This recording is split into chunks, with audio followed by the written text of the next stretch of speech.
چھوڑ دیا؟ نہ فرمایا ما ودعک ربک وما قلی، نہ میں نے اپنے محبوب کو چھوڑا ہے اور نہ میں اس سے ناراض ہوا ہوں، نہ میں نے اسے ناپسند کیا ہے۔ میرا پیارا تو وہ ہے، میرا محبوب تو وہ ہے کہ جب یہ پیدا ہو، جب یہ دنیا میں تشریف لائے، اللہ اکبر، ایران کا آتش پیدا جو 1000 سالوں سے جل رہا ہے خود بخود بجھ جائے۔ یہ آمن مصطفیٰ ہے، یہ حضور کی ولادت ہے۔ تو رسول اللہ صلی اللہ علیہ وسلم کی کثیر شانوں کے اندر ایک یہ انداز کہ کافر اعتراض کر رہے ہیں کہ وہی آنا بند ہو گئی ہے۔ بعض حدیث میں 15 دن 20 دن 25 دن 40 دن ذکر ہے کہ 40 تو کافر نے یہ اعتراض کیا کہ رب نے محمد کو چھوڑ دیا، ناراض ہو گیا ہے رب۔ تو یہ اعتراض کیے تو رب تعالیٰ نے پوری سورۃ دوحہ اور دوحہ آج 30ویں پارے کی پوری سورت اور 18ویں رکوع پورا رکوع نازل کیا، پوری سورت 11 آیات پر مشتمل، اور پھر فرمایا کہ نہ میں نے تمہیں چھوڑا ہے اور نہ ہی ناپسند کیا ہے، بلکہ کیا ہے، فرمایا وَالْآخِرَةُ خَيْرٌ لَكَ مِنَ الْأُولَىٰ، فرمایا بے شک ہر آنے والی گھڑی، ہر آنے والی ساعت آپ کی شان کے لیے پہلے سے بہتر ہو۔ سبحان اللہ، یعنی آپ کا رتبہ، آپ کی شان، آپ کا مرتبہ، آپ کا چرچا، آپ کی رفعت، آپ کا علو، آپ کی بلندی، پہلے جو ساعتیں گزر رہی ہیں، آنے والی ہر گھڑی آپ کے بلند رتبے کا اظہار کرے گی۔ پھر فرمایا وَلَسَوْفَ يُعْطِيكَ رَبُّكَ فَتَرْضَىٰ، فرمایا بے شک قریب ہے کہ تمہارا رب تمہیں اتنا دے گا کہ تم راضی ہو جاؤ۔ یعنی یہ بھی ایک رسول اللہ صلی اللہ علیہ وسلم کا خاصہ ہے کہ حضور نبی کریم صلی اللہ علیہ وسلم سے رب تعالیٰ کا یہ فرمان کہ پیارے رب تمہیں اتنا دے گا کہ تم راضی ہو جاؤ۔ اب ہر مخلوق اپنے خالق سے راضی ہے، اللہ سے ہر مخلوق راضی ہے، یعنی شکوہ کرنے والا تو شکوے کی گنجائش ہی نہیں۔ جو دہریہ ہوگا، جو رب کا منکر ہوگا، جو اللہ کی وحدانیت پہ یقین نہ رکھتا ہوگا، جو رب تعالیٰ جل جلالہ کی شرک کرنے والا ہوگا، وہ تو اعتراض کرے گا، اس کا تو کام ہی ہے۔ لیکن جو موحد ہے، جو توحید پرست ہے، جو اللہ کو ایک ماننے والا ہے، وہ اپنے رب کے ہر فیصلے پر راضی رہتا ہے۔ تو رسول اللہ سے بڑھ کر اللہ کو جاننے والا، رب کی پہچان والا کون ہے؟ رسول اللہ کے صدقے ہمیں رب کی پہچان۔ رسول اللہ شاعر کہتے ہیں کہ قرآن ملا ان کے صدقے، فرقان ملا ان کے صدقے، یعنی دین ملا ان کے صدقے، فرمایا بلکہ رحمان ملا ان کے صدقے۔ تو رسول اللہ کے صدقے یہ یاد رکھیے، اللہ تعالیٰ جل جلالہ کسی نبی کا محتاج نہیں، کسی ولی کا محتاج نہیں کہ دین کے لیے اشارہ کرے۔ وہ جناب والا دادا رحمۃ اللہ تعالیٰ علیہ ہزاروں صاحب ہو گئے، ہزاروں صاحب آپ نے لاہور میں ڈیرہ ڈالا، دین کی اشاعت کی، دین کی تبلیغ کے لیے کام کیا۔ رب تعالیٰ کسی کا محتاج نہیں، جس نے جو کام کیا اپنی ذات کے لیے کیا، اپنی بہتری کے لیے کیا، کہ آخرت کے اندر اللہ ان کو عزتیں اور عزتوں کے تاج پہنائے۔ حضور شیخ العالم عبد القادر جیلانی رحمۃ اللہ علیہ نے ہزاروں غیر مسلموں کو مسلمان کیا۔ اللہ تعالیٰ مرتبہ عطا فرمائے، اللہ تعالیٰ شان عطا فرمائے گا، لیکن رب ان کا محتاج نہیں ہے، رب کسی کا محتاج نہیں ہے۔ لیکن ہاں رب تعالیٰ جل جلالہ نے دنیاوی نظام بنایا ہے، دنیا کا ایک نظام ہے۔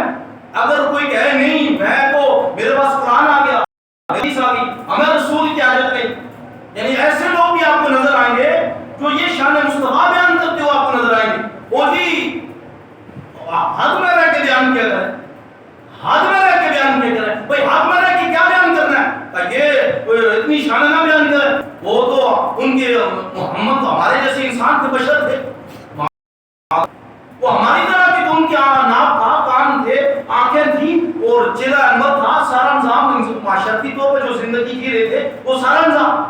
اب ایسے لوگ آپ کو ملیں گے تو میں پوچھتا ہوں اس دور جدید کے اندر، ٹیکنالوجی کے دور کے اندر جب جدت آتی جا رہی ہے اور نوجوان نسل ایک تفریح طبقہ ہے جو دین سے بیزار ہے، جو دین دور ہے، دین سے کوسوں میل دور ہے، جو دین کے قریب نہیں آ رہے، تو دین کے قریب لانے کے لیے اقبال نے کہا یہ جو فاقہ کش موت سے ڈرتا نہیں، ذرا روح محمد اس کے بدن سے نکال دو۔ کہ یہ دین کے قریب لانے کی جو وجہ ہے وہ ذات مصطفیٰ صلی اللہ علیہ وسلم ہے۔ اللہ تعالیٰ جل جلالہ نے قبائل کا ذکر کیا اور فرمایا اوس و خزرج کی جو لڑائیاں ہوتی تھیں 120 سال تک لڑتی تھیں۔ وجہ کیا تھی؟ باپ دادے کی لڑائیاں لے کے آگے پوتے پڑ پوتے چل رہے ہیں۔ اوس نے میرے دادا کو گالی دی، اس نے میرے پردادا کو گالی دی تھی۔ جب حضور تشریف لائے یا رسول خدا صلی اللہ علیہ وسلم تشریف فرما ہوئے تو نبی دو عالم صلی اللہ علیہ وسلم کی آمن کی برکت سے حضور کا بھائی بھائی بنا دیا۔ انما المؤمنون اخوہ، خبردار مومن مومن کا بھائی ہے۔ پھر حدیث میں فرمایا کہ مومن ہے وہ گویا مومنوں کی مثال یہ ہے کہ بدن کے کسی عضو کسی حصے کو تکلیف ہوتی ہے تو سارا بدن بے آرام ہو جاتا ہے۔ مومن کی بھی یہ مثال ہے، جب اس کا بھائی تکلیف میں ہو تو وہ آرام سے بیٹھ نہیں سکتا۔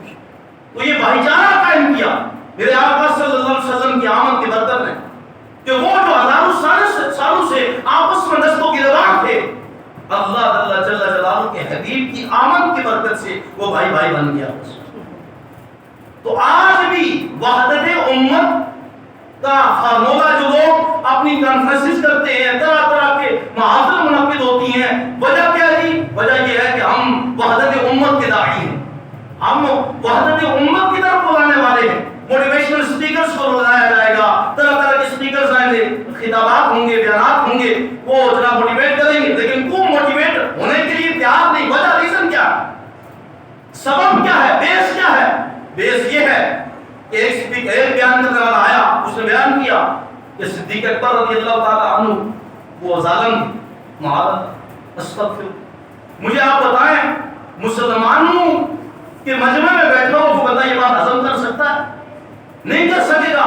جو حلالی ہوگا، جو مسلمان سنی و عقیدہ سچا دین ماننے والا ہوگا، قرآن کے 30 پاروں کو ماننے والا ہوگا، وہ ہضم نہیں کر سکے۔ ہو گیا خبردار، صدیق اکبر اگر سب سے بڑے عادل نہ ہوتے تو آج ہمارے پاس دین سالم نہ ہوتا۔ دین کی بقا کا نام ابو بکر صدیق، جن کے صدقے ہم تک دین پہنچا۔ یہاں کانفرنسز ہو رہی ہیں، لوگوں کو بلا کے لوگ سنوا رہے ہیں، لیکن وجہ غلط بیانی، لوگ ایسا عقیدہ بیان کیا جا رہا ہے جس سے لوگ متنفر ہو رہے ہیں۔ لوگ وحدت امت کے داعی تو ضرور ہیں، لیکن وہاں انتشار پھیلایا جا رہا، ایسی گفتگو ایسی سپیچز کی جاتی ہیں، ایسی تقاریر کی جاتی ہیں جن کے ذریعے لوگوں کے ذہن کے اندر سوائے انتشار کے اخوت و محبت اور الفت پیدا نہیں ہوتی۔ ریزن کیا ہے؟ وجہ یہ ہے کہ غلط بیانی ہو رہی ہے، اسلام کی بنیادوں کے خلاف باتیں ہو رہی ہیں۔ پھر دوسری طرف دوسرا زاویہ دیکھ لیں، ایک شخص ہے، دعویٰ ان کا بھی وحدت امت کا ہے، لیکن دعویٰ کرتے ہوئے وہ کہیں گے یہ جس بندے نے جلوس نکالا یہ حضور کی آمد کی خوشی میں، وہ بندہ بدعتی ہے، وہ بندہ مشرک ہو گیا ہے، وہ بندہ دیندار نہیں ہے، اس کا دین کے ساتھ کوئی تعلق نہیں۔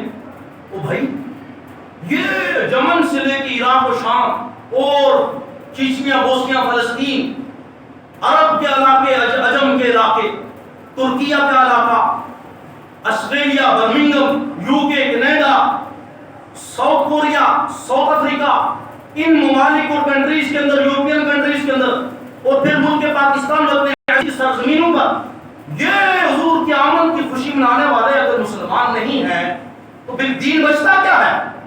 مسلمان بچتے کہاں ہیں؟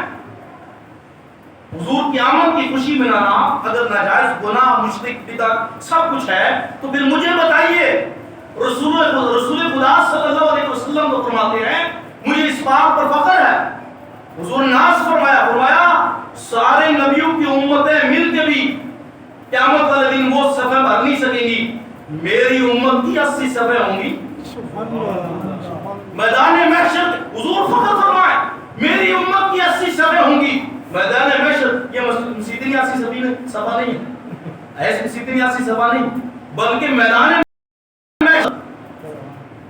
حضور فخر کرتے ہو کہتے ہیں میری امت کی 80 صفحے ہوں گی، اور چند حضرات ہیں جو کہ مل کے امت کو مسلمانوں کو امت سے نکال رہے ہیں۔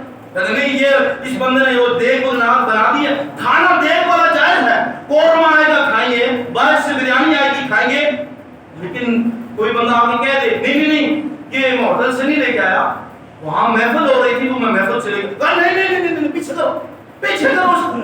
اب کیا ہو بھائی, آپ کی محفل سے چاول آئے تمہارا وجہ ریزن پرابلم یہ ہے کہ میلاد میں آئے.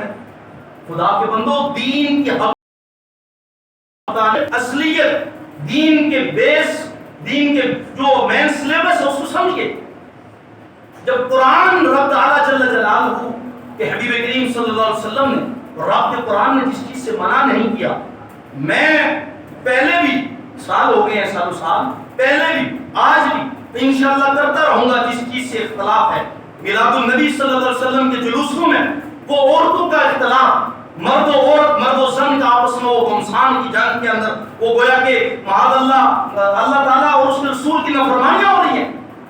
اور پھر وہ مسجد نبی کے مینار کو ڈیکوریٹ کر کے وہ جلوس میلاد کے اندر لے کے آنا, پھر عورتوں کا وہاں جانا, یہ ثواب نہیں, گناہ کے کام ہے, ناجائز ہے, جائز نہیں ہے. یعنی عورت کا اور مرد کا اختلاف کسی مجمع میں ہو, پیر خانے میں ہو, یا مسجد کے اندر بھی ہو, کسی جگہ بھی محمدی کے اندر, اور مسئلہ مسجد کے لحاظ سے حنفی مذہب کے اندر عورت کا مسجد کے اندر داخلہ درست نہیں. صحابہ نے فیصلہ کیا, ام عائشہ نے فیصلہ کیا, فاروق اعظم امیر المؤمنین عمر بن خطاب نے فیصلہ کیا کہ مسجد کے اندر عورتوں کا آنا جائز نہیں, منع ہے. جو ہے سو ہے, ان کا ہمارے ساتھ کوئی تعلق نہیں, ہم ان کی بات نہیں کر رہے, ہم تو اپنا مسئلہ بیان کر رہے ہیں. تو رسول اللہ کے آمد کی خوشی منائی جائے, لیکن یہ جو ناجائز کام ہے بالکل ان سے اجتناب کیا جائے. وہ گنبد شریف کے وہ ڈیکوریٹ کر کے وہ جناب گاڑیوں کے اوپر لگا دینا, پھر وہاں قرعی کے کعبۃ اللہ شریف کا وہ ایک اس طرح کی کاپی بنا کر پھر وہ گاڑیوں کے اوپر وہ گلیوں میں چلانا. پھر ایسے بدبخت بھی آ گئے جو میلاد النبی کے جلوس کے اندر بھنگڑے گاتے ہوئے نظر آتے. نام کو استعمال کر کے اپنی خواہش نفس اور اپنے باطنی گندی خواہش کی تکمیل کے لیے وہ معاذ اللہ رسول اللہ کی میلاد کے جلوس کو بدنام کرتے. اور رسول اللہ علیہ وسلم کے مقدس اس جو آمد کی خوشی کو معاذ اللہ اور لوگوں کے سامنے کیا تاثر بیان کرتے. حضور نبی عالم صلی اللہ علیہ وسلم کی آمد کی خوشی ہے, اس لیے ہے نبی عالم صلی اللہ علیہ وسلم کی آمد سے پہلے شرک کی شرک تھی, کفر ہی کفر تھا. حضور آئے تو تمام کی تمام امت ایک قبلے کی طرف سجدہ ریز ہو.